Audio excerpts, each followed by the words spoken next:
आज की डेट में तुम जानते हो रेल भी बिक गई और अब शिक्षा बिक रही है, ये पता है तुम्हें? हरियाणा सरकार की पॉलिसी नई निकली है, धीरे धीरे देश के कई राज्यों में पहुंचेगी। हरियाणा सरकार का देखो तुम क्या किया। सरकार ने कह दिया, अखबार में आ गया लिखित ये कि जिसकी सालाना आय 1,80,000 से कम है हरियाणा में, उनके बच्चे अगर गवर्नमेंट स्कूल में जाते हैं तो 500 रुपए फीस देंगे। फ्री में नहीं, 500 रुपए फीस देनी पड़ेगी। और अगर उनके बच्चे प्राइवेट स्कूल में जाते हैं तो सरकार उनको 1100 रुपए देगी। ये तो उनको मिलेंगे अगर उनके बच्चे जाएंगे तो, और ये उनको देने हैं। अब बताओ आदमी क्या करेगा? देने वाला काम करेगा, मिलने वाला काम करेगा? भाई आदमी का बच्चा अगर गवर्नमेंट में जाता है तो पैसे देगा और प्राइवेट में जाएगा तो सरकार देगी। बताओ आदमी क्या करेगा? प्राइवेट भेजेगा। अपने घर से 500 क्यों लगाएगा? एक तो सरकारी, एक तो प्राइवेट। तो आम जो ये गरीब आदमी अपने बच्चे को कहाँ भेजेगा? ये देखो कितनी अच्छी चाल है, अगर तुम्हें समझ में आया तो। ये चल रही है सरकार। 1100 रुपए सरकार कहती है हम भर देंगे आपके बच्चे के, आपको चिंता नहीं करनी। अगर आपने सरकारी में पढ़ाया तो कितने रुपए लेंगे? 500। तो आदमी सोचेगा 2 बच्चे हैं, क्यों 1000 रुपए फूकूं, इससे बढ़िया प्राइवेट भेजूं, सरकार देगी मेरे बच्चे के पैसे, देगी भी सरकार। 1-2 साल बाद क्या होगा? सारे सरकारी स्कूल धीरे धीरे क्या हो जाएंगे? खत्म हो जाएंगे, खाली हो जाएंगे, बिल्डिंग खाली, एडमिशन 0। 1 साल 2 साल 5 साल बाद क्या होगा? सारे एडमिशन 0 0 0।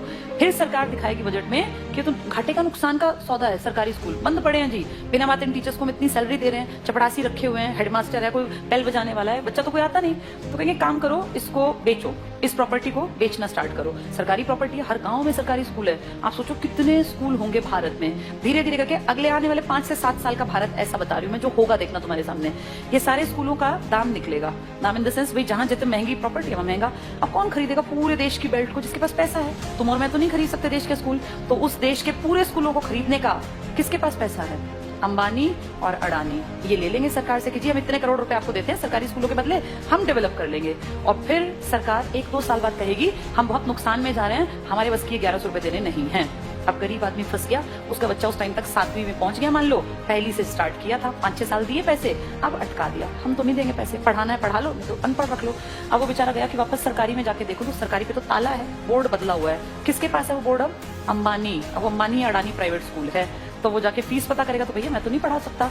वहां से भी गया और वहां की औकात नहीं है, दोनों गए। आने वाले समय में आदमी वो पढ़ा पाएगा जिसके पास बहुत ज्यादा पैसा होगा। देखते देखते तुम्हारी सारी सुविधाएं सरकार से छीन छीन के किसके पास पहुंचाई जा रही हैं? प्राइवेट। बस तुम्हें समझ में लेट आएगा, जब तक समझ में आएगा फिर चीख चिल्ला लेना, फिर थोड़ी ना कुछ होगा। सरकार वापस थोड़ी ना लेती है किसी भी चीज को, दे दी सो दे दी। मैं तुम्हें अपना एग्जाम्पल देती हूँ। जब मैं जॉब में आई थी ना, उस टाइम पर हमारा पहला बैच था जिनकी पेंशन बंद की गई थी। मैं उसकी खुद, जैसे ये मान लो लाइव तुम्हारे सामने एग्जांपल हूं, जिनकी सबसे पहली पेंशन बंद हुई वो हमारा बैच था। हमें समझ नहीं आया कि सरकार ने क्या किया, क्योंकि उस टाइम हमारी उम्र थी 20-21 साल। 20-21 साल के बच्चे को थोड़ी ना पेंशन की कीमत पता है। लेकिन अब जब उम्र बढ़ रही है तो समझ में आ रहा है सरकार ने सब कुछ खत्म कर दिया बुढ़ापे का। तुम्हारे माँ बाप अगर किसी के गवर्नमेंट जॉब में थे और अगर वो रिटायर्ड हैं तो तुम्हें इसकी कीमत पता होगी। पता है इसकी कीमत क्या है? किसी के सामने आखिरी सांस तक हाथ नहीं फैलाना पड़ता। ये है पेंशन की कीमत। आपका बेटा निकम्मा निकले, नालायक निकले, बेटी आपके लिए कुछ ना करे, आपको चिंता ही नहीं।